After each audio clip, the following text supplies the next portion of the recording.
Hi everybody. The month of May is always flip-flop appeal month for Serve. And this week, Serve are running their solidarity games in which there are 15 challenges. I found myself very busy all week and I had promised myself I was going to make a flip-flop as one of the solidarity games challenges. But I ran out of time, so I went to the storage and I got this huge giant flip-flop that I had built in 2010. Sorry, it's 11 years old, but isn't it the most amazing flip-flop you've ever seen? This is me accomplishing the challenge for this year. The flip-flop is a symbol of solidarity, walking in the steps of others, especially those that are struggling or impoverished or being deprived of rights or where their rights are being violated. If you're feeling generous and you want to support the flip-flop appeal, please go to the Serve social media, www.serve.ie, and don't be generous. Thank you.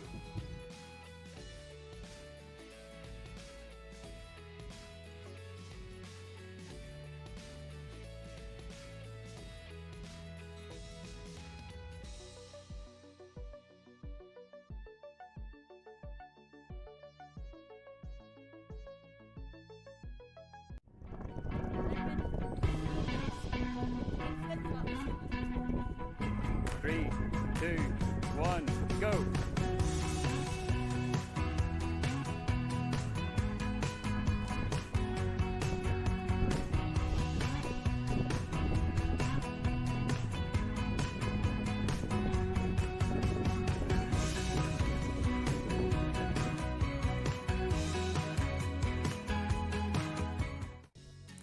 We're reporting live from this very sleepy town in Cork, Ireland. As you can see, the flowers are blooming and the skies are sunny. And would you believe this is Cork? And of course, there are exotic plants in this estate with numerous houses also here. And the grass is green and it's extremely lush. And what can we say? The residents are also unable to look after their estate with a disgraceful amount of rubbish. We are now going to hear about this estate from a very young man who's been living in the estate for all of 5 years. His name is Ethan, and here is his report. Say that again. It's a gigantic tree. And it was there to climb up to the very top of it. How old do you think it is? 50 billion years old. Yeah, that's pretty good. And how many children play here, do you think? 500. Yes? All the children from the estate? Yeah, 500. Yes. What games do you play? Thank you, Ethan, for this report. We let you play with your father, but your father should be at work. Okay, then. Supplies are in plenty in the estate, no problem there. There is also a post box for residents to stay in touch with their loved ones, but as you know, postage is extremely expensive, so we won't be doing that.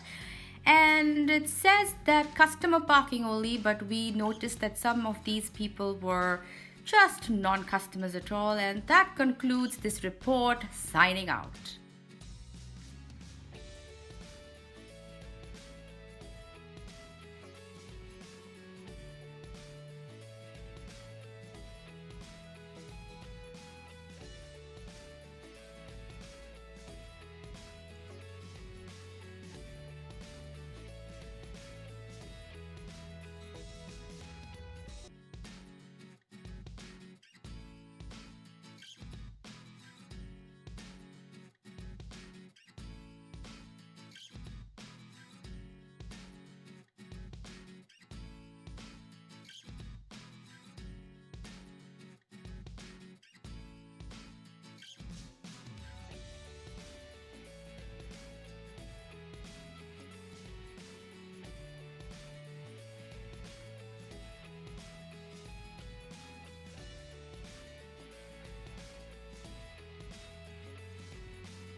Hi!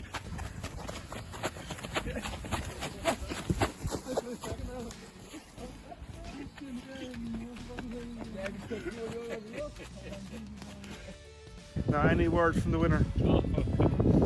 Well, I'm pretty tired, I have to say.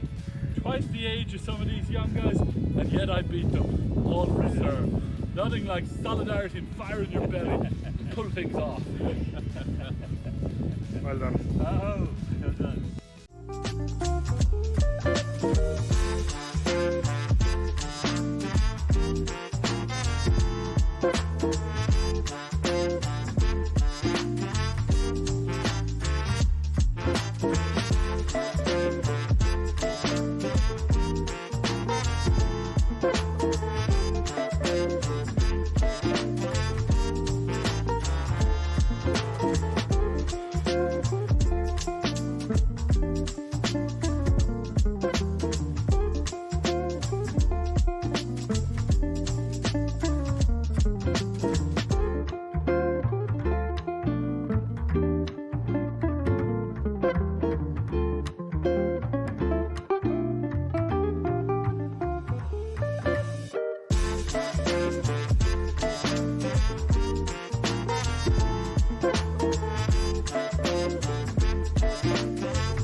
In my recent visit to my mum's home, I decided to explore Cove.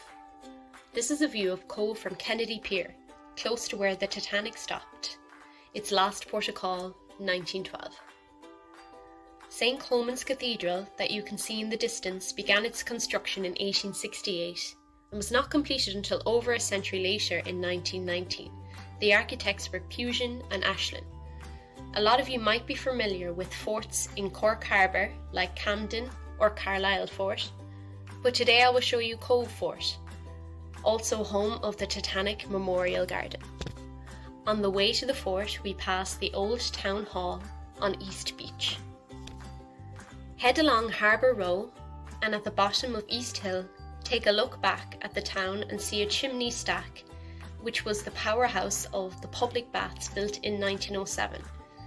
It also became the US Naval Men's Club in the First World War, and during the 40s and 50s the site was converted into a dance hall and cinema, which closed its doors in 1992. Next, head down to Connolly Street to what's locally known as the Holy Ground, a red light district when Cove was known as Queenstown in the 19th century. As we enter the Memorial Gardens, we are entering the fort with the Harbour Pilot Boat Station on our right hand side.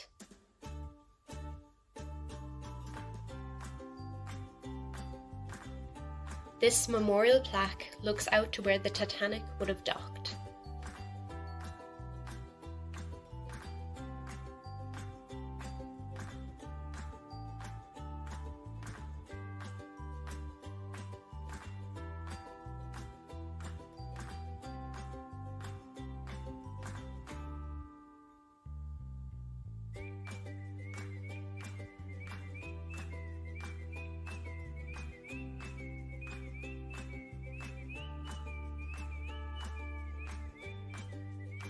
Coming down these stairs, the views alone speak for themselves. Don't miss out on visiting Cove.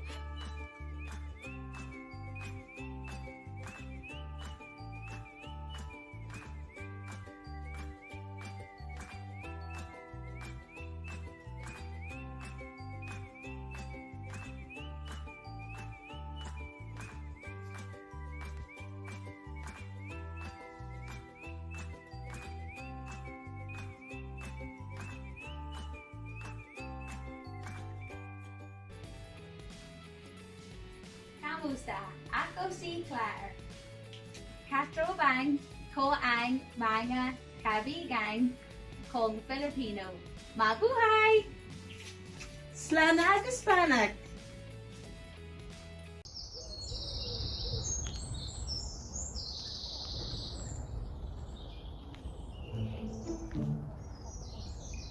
Welcome to Scala, a community of the Redemptorists in Cork, Ireland, and the home of Serve.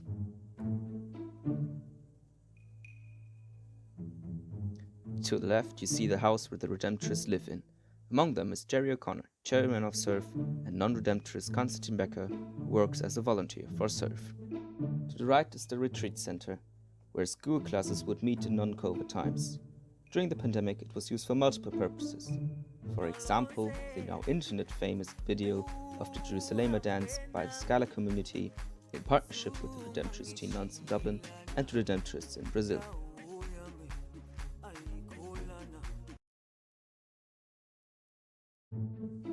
Scala has some beautiful pieces of nature.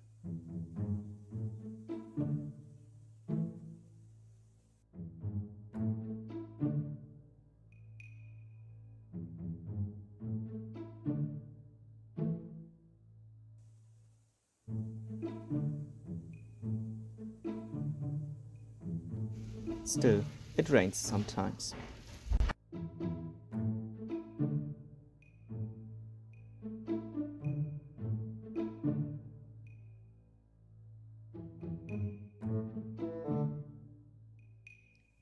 This is the back of the house and another view on the beautiful garden.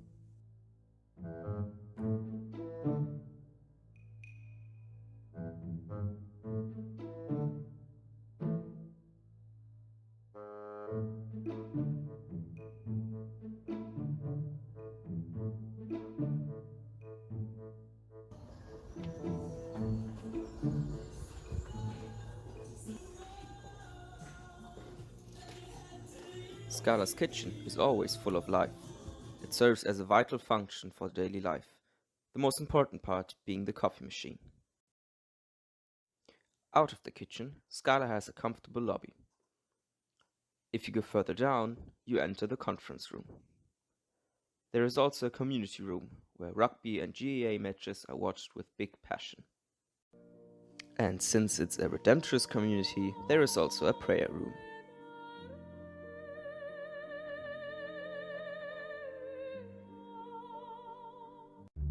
From the prayer room, we go downstairs to the basement.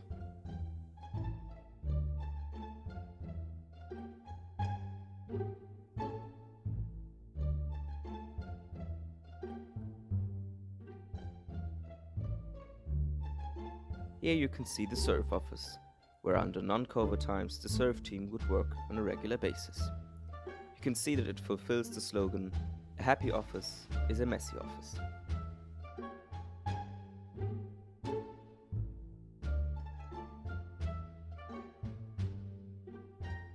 This is Fluffy. He's a neighbor's cat.